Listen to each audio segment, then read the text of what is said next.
નમસ્કાર સર્વ દર્શક મિત્રોને સ્વાગત છે તમારું અમારા નવા એક બ્લોગમાં જેનું નામ છે પરાગ સાદા બ્લોગ.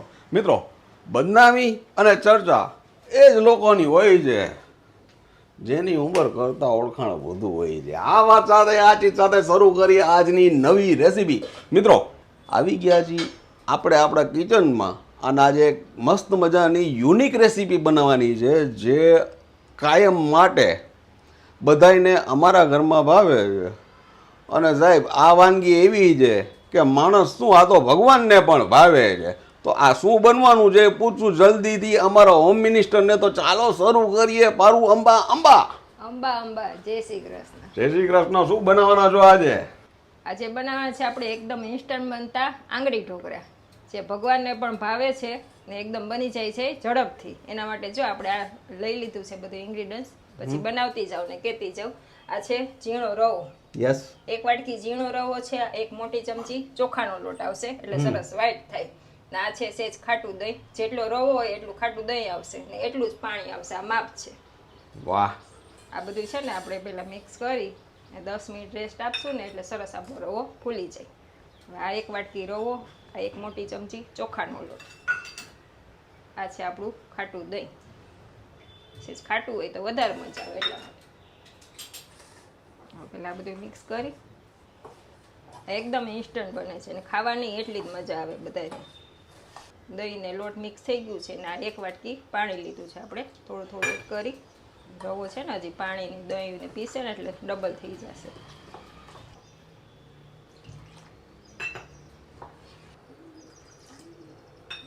રવો છે ને બધું હજી આપણું શોષી લેશે એટલે આટલું થીક રાખ્યું છે.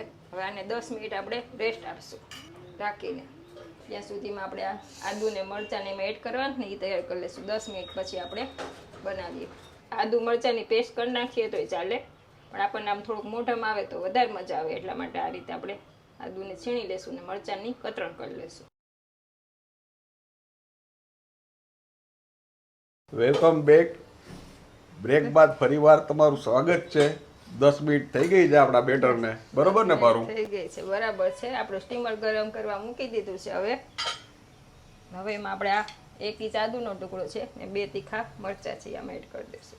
મિત્રો, આ ઢોકળાજી છે ને, આ એકચ્યુઅલી 56 ભોગમાં ધરવામાં આવે છે અને આ ઢોકળા એટલા બધા સરસ ને ટેસ્ટી થાય છે ને કે આ ભગવાનને પણ ખૂબ ભાવે છે. તો એની ડિટેલ્સ તમને બતાવીએ છીએ અમે. આદુ મરચાં આવી ગયા છે. આ છે નમક સ્વાદ અનુસાર. આ છે દળેલી ખાંડ, ઓકે, અડધી ચમચી આમાં એડ કરશું. આનાથી સરસ આપણા ઢોકળા થાય છે. આ બધું નાખવાનું પાછળનું કારણ શું કે આની સાથે તમારે ચટણી ન હોય ને તોય તમને ખાવાની મજા આવે. એમ નમ ખાવાની એમ નમ ખવાય આ. ખવાય. અને આ તો વાત થઈ જનરલ, પણ આ તમારે સવારના નાસ્તાનું બેસ્ટ ઓપ્શન છે પારું, બરોબર ને? ગમે ત્યારે નાની મોટી ભૂખ હોય, લંચ બોક્સમાં લઈ જાવ હોય, ગમે તેમાં ચાલે. આ રવો છે ને આપણે ફૂલે ને એ ઉપરથી વધારે ખ્યાલ આવે. આમાં આપણે છે ને 1 ચમચી હજી પાણી એડ કરવું પડશે. ઓકે, 1 ચમચી પાણી એડ કરી આપણે. જો આવી કન્સિસ્ટન્સી રાખવાની છે. બહુ ઢીલું નહીં રાખવાનું અને બહુ કઠણ નહીં રાખવાનું, નકર ફૂલશે નહીં. બરોબર. આ બધી વસ્તુની છે ને અમારા હોમ મિનિસ્ટરને ખબર પડે, મને ખાલી બોલતા આવડે, એટલે ધીમે ધીમે કઈ રાખી. આપણે થાળિયા તેલથી ગ્રીસ કરી લઈશું. જે રેગ્યુલર કરતા હોય ને તો ખબર જ હોય, જે પહેલી વાર કરતા હોય ને એના માટે ખાસ આ બધું જરૂરી છે. માંગુ 10 ને આપે 20. ધીમેકથી બોલો જય દ્વારકાધીશ. જય દ્વારકાધીશ. એટલે થાય હાઈ ક્લાસ જ. હાઈ ક્લાસ જ થાય. આટલું એક તમે જરાક રાખજો મગજમાં. આપણું સ્ટીમર છે ને ગરમ થાય ને પછી જ મૂકવાનું છે. પાણી આપણું ઉકળવા માંડ્યું છે. આ એક નાની ચમચી આવશે આપણે આ ખાવાનો સોડા. ઓકે, એને એક્ટિવેટ કરવા માટે આપણે ઉપર 2 ચમચી તેલ કરશું. એટલે એ થઈ જાય ને આપણે છે ને એકદમ કોરું ન લાગે, સરસ તેલને નાખીએ ને તો સ્મૂથ તૈયાર થાય. એટલા માટે હવે આને એકદમ ફેટી લેવાનું છે. હળવું પડી જાય. હળવું પડી જાય. આપણે પ્લેટ આ ગ્રીસ કરી છે ને એમાં એડ કરી દઈશું. એની ઉપર છે ને આ લાલ મરચું પાવડર સ્પ્રિંકલ કરવાનું છે. મસ્ત ટેસ્ટફુલ થાય. આપણું પાણી ઉકળી ગયું છે. આપણી પ્લેટ એમાં મૂકી દઈશું. અને 12 મિનિટ આપણે સ્ટીમ કરવાની છે. Okay my dear friend. 12 minute પછી પાછા મળશું આપણે. ઓકે. અને આ ઉપરથી તમને જાણવા મળ્યું જીવનમાં હળવું થવું હોય ને તો થોડુંક હલવી લેજો. Welcome back.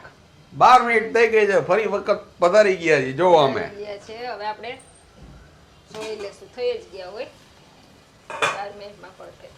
ગેસ ઠંડુ નાખશું. જો દેખાય છે એકદમ ફૂલેલા, મસ્ત ચડી જ ગયા છે. હવે આને ઠંડુ પડવા દેશું, પછી આપણે આગળ બતાવું કઈ રીતે વઘારવાનું. Welcome back. ફરીવાર તમારું સ્વાગત છે. અને જો આપણા ઢોકળા છે ને એ ઠરી ગયા છે. મસ્ત ઠંડા થઈ ગયા છે. ઠંડા પડે ને પછી જ કરવાનું, એટલે સરસ થાય. તમારે જેવું કટિંગ કરવું હોય ને એ પ્રમાણે હવે એની કટ મારવામાં આવશે. આ રીતે આપણે છે ને પતલી પતલી કરી લેવાની છે. આ છે ને તમે નાના બાળકોને કરીને દેશો ને તો એને એટલી જ મજા આવશે. એક સરખી હોય તો વધારે મજા આવે, એટલા માટે. કેટલા સ્મૂથલી નીકળે છે ઈ જુઓ તમે. એકદમ સહેલાઈ. જો આહા, આખી પટ્ટી નીકળે ભાઈ. છે જારીદાર એકદમ. જોઈ લ્યો, ઇટ્સ ટેરેફિક. એકદમ ઇઝીલી થઈ જાય છે, ઇઝીલી નીકળી જાય છે. અને આવું સવારના પોરમાં નાસ્તામાં મળે તો કોને ન ભાવે ઈ કયો. ચાલો હવે આપણે આને છે ને વઘારી લેશું. ને આમાં તેલ બહુ ન આવે, ખાલી વઘાર કરવા પૂરતું જ આપણે તેલ એડ કરવાનું થશે. એક પાવડું તેલ લીધું છે. સાહેબ ઠાકોરજીની સામગ્રી છે. અને તમે કહેશો પરાગભાઈ આ ઠાકોરજીની સામગ્રી. સાહેબ ઠાકોરજીની સામગ્રી હોય ને ઝડપથી થતી હોય, ફટાફટ થતી હોય. આવી ગઈ રાઈ 1 ચમચી. કારણ કે આપણે 3-4-5 વસ્તુ હોય ખાવામાં. ભગવાન તો 56 ભોગ જમે. 56 જાતની સામગ્રી તૈયારી કરવાની હોય. ચાલો રાઈ થઈ ગઈ છે આપણી. આવી ગયું જીરું.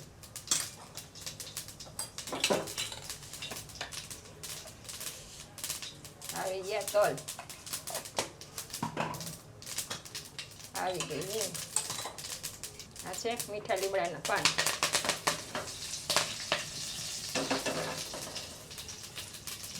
આવી ગઈ આપણી પથરો.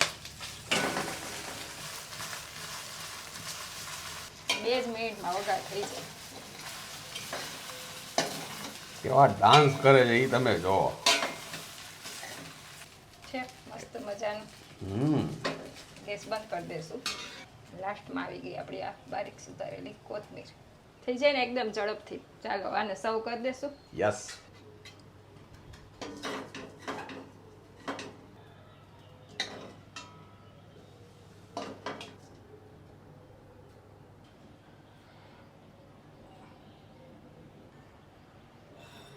ચાલો રેડી છે પ્રભુને ભાવતા એવા આપણા આંગળી ઢોકળા ને સાથે છે ઘરનો સોસ. આમાં કંઈ જરૂર પડતી નથી, પણ તોય સાથે હોય તો મજા આવે એટલા માટે. Thank you very much my dear friend.